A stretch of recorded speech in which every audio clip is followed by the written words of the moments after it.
El caso de la familia Turpin es uno de los más estremecedores y perturbadores en la historia reciente de Estados Unidos. Es un caso de maltrato infantil y cautiverio de niveles impensables. El 14 de enero de 2018, la policía de Perris, California, descubrió una casa en donde 3 hermanos vivían en condiciones espantosas de abuso y negligencia a manos de sus padres, Davy Allen Turpin y Lois Anna Turpin. Davy Allen Turpin nació el 17 de octubre de 1961 en Princeton, West Virginia. Creció en una familia de clase media y fue un estudiante destacado, graduándose en 1979 de Princeton High School. Posteriormente obtuvo un título en Ingeniería Informática en Virginia Tech. Por su parte, Lois Anna Turpin nació el 24 de mayo de 1968 en Tazewell, Virginia. Al igual que David, creció en una familia de clase media y asistió a la Princeton High School. Lois era la menor de 6 hijos y, según algunas fuentes, su infancia estuvo marcada por la disfuncionalidad familiar. David y Lois se conocieron en la escuela secundaria y comenzaron a salir cuando Lois tenía 16 años y David 23. En 1985, Lois se escapó de casa para casarse con David y la pareja se mudó a Texas. Tuvieron 13 hijos a lo largo de los años, nacidos entre 1988 y 2015. Los hijos, a pesar de estar inscritos en un colegio privado registrado en su hogar, nunca recibieron una educación adecuada y fueron sometidos a un severo régimen de abuso físico y psicológico. La familia se mudó varias veces entre Texas y California. En cada lugar mantenían un perfil bajo y los niños rara vez eran vistos en público. En Texas, los vecinos notaban que los niños eran extrañamente silenciosos y obedientes, pero nunca sospecharon la magnitud del abuso. El 14 de enero de 2018, una de las hijas, Jordan Turpin, de 17 años, logró escapar de la casa y llamó al 911 desde un teléfono móvil que había encontrado. Escuchemos parte de esta llamada en aquel día en donde el terror vivido por los 3 hermanos Turpin estaba a punto de terminar. 911 emergency, what are you reporting? Hello. This is 911, do you have an emergency? I just went away from home because I live in a family of 15. Okay? Can you hear me? And we have abusing parents. Did you hear that? Okay, how did they abuse you? Okay. They hit us. They throw us across. They like to throw us across the room. They pull our hair. They yank out our hair.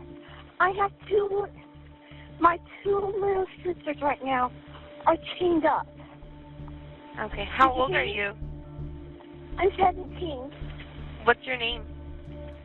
Jordan Turpin. What's your address? Okay, you gotta give me a minute. This is gonna take a while. I've never been out.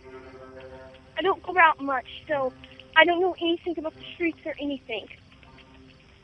Does anybody at the house take any kind of medication? Oh, I don't know what medication is.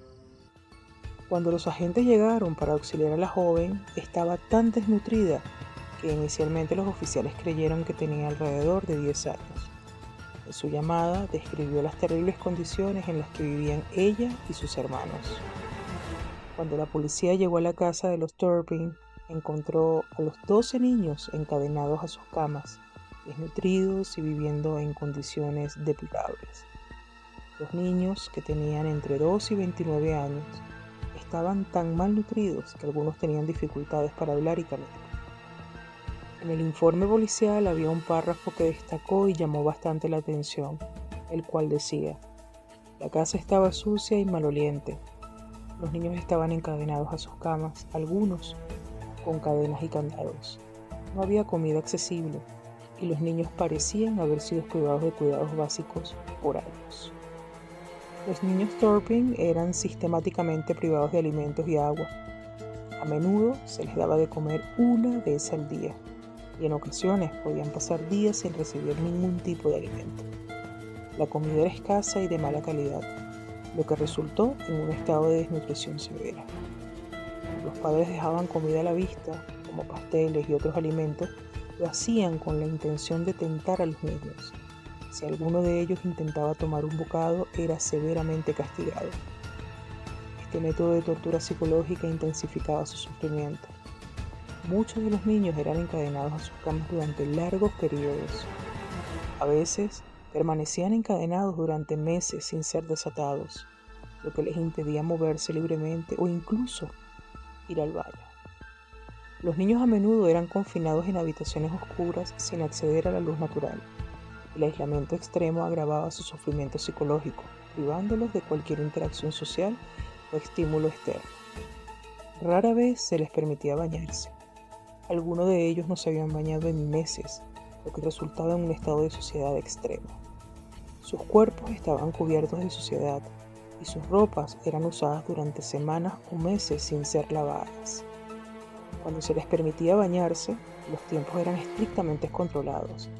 A menudo se les daba solo unos pocos minutos y con agua fría, lo que les causaba mucho más sufrimiento. Los niños eran regularmente golpeados por sus padres. Usaban cinturones, palos y otros objetos con tal de infligirles dolor. Cualquier comportamiento que los padres consideraban inapropiado podía desencadenar una paliza severa. Eran constantemente sometidos a abuso verbal y humillaciones. Aunque los niños estaban oficialmente inscritos en una escuela privada registrada en su hogar, no recibían ninguna educación significativa. Los padres pretendían educarlos en casa, pero en realidad no se les enseñaba nada, dejándolos analfabetos o con un nivel educativo extremadamente bajo. No tenían acceso a libros, materiales de escritura o cualquier recurso educativo. Cualquier intento de aprender por su cuenta era castigado. Los niños rara vez salían de la casa y cuando lo hacían eran bajo estricta supervisión. No podían jugar afuera ni interactuar con otros niños, lo que les privaba de una infancia normal. Además de sufrir desnutrición calórica severa asociada con la atrofia muscular, varios tenían deterioro cognitivo y neuropatía, que es el daño a los nervios como resultado de este abuso físico extremo y prolongado. Los padres mantenían un control absoluto sobre cada aspecto de la vida de los niños. Cualquier intento de cuestionar las reglas o buscar ayuda externa resultaba en castigos severos. David y Louise Turpin fueron arrestados y acusados de múltiples cargos, incluido tortura, abuso infantil, abuso de adultos dependientes y secuestro. En el juicio se revelaron más detalles horribles de la vida que los niños habían soportado. Los Turpin se declararon culpables de 14 cargos de tortura y abuso infantil en febrero de 2019. El 19 de abril de 2019 ambos fueron condenados a cadena perpetua con posibilidad de libertad condicional después de 25 años. Después de su rescate, los niños Turpin fueron llevados a hospitales para recibir tratamiento médico y psicológico. La comunidad se movilizó para brindarles apoyo y se establecieron fondos de ayuda para cubrir sus necesidades básicas y su educación. Muchos de los niños han comenzado a rehacer sus vidas. Algunos han hablado públicamente sobre sus experiencias, mostrando una valentía y una fuerza admirables. Están asistiendo a la escuela, haciendo amigos y disfrutando de la libertad y la seguridad que se les había negado. Pero no todo es color de rosa después de la liberación de la Casa del Terror. Los Turpin no encontraron la ayuda adecuada en los servicios sociales. El informe de ABC News del 8 de julio de 2022 sobre el caso de los Turpin revela graves fallos en el sistema de servicios sociales del condado de Riverside tras el rescate de los 3 hermanos Turpin. A pesar de recibir $600,000 en donaciones, algunos de los hermanos continuaron viviendo en condiciones precarias y sufrieron abusos adicionales en las familias de acogida. El informe destacó la necesidad de una reforma urgente en el sistema de cuidado infantil del condado. El caso de la familia Turpin ha dejado una marca indeleble en la sociedad, recordándonos la importancia de la vigilancia y la protección de los niños. A pesar del horror que vivieron, los hermanos Turpin son un testimonio de la resiliencia del espíritu humano. Dentro del corazón de todo ser humano yace un pozo de oscuridad, violencia y egoísmo irracional. Esta oscuridad es innata, nos acompaña desde el día en que somos engendrados hasta la noche del silencio eterno. Todos somos perversos, de eso no hay duda alguna. Todos tenemos un poco de esa palabra. El ser humano es perverso por naturaleza. En algún momento de la vida de cualquier persona, la maldad puede surgir de forma irrefrenable, consciente o inconsciente, en su interior o a su alrededor. Les agradezco infinitamente el que me hayan acompañado escuchando este breve relato basado en hechos de la vida real.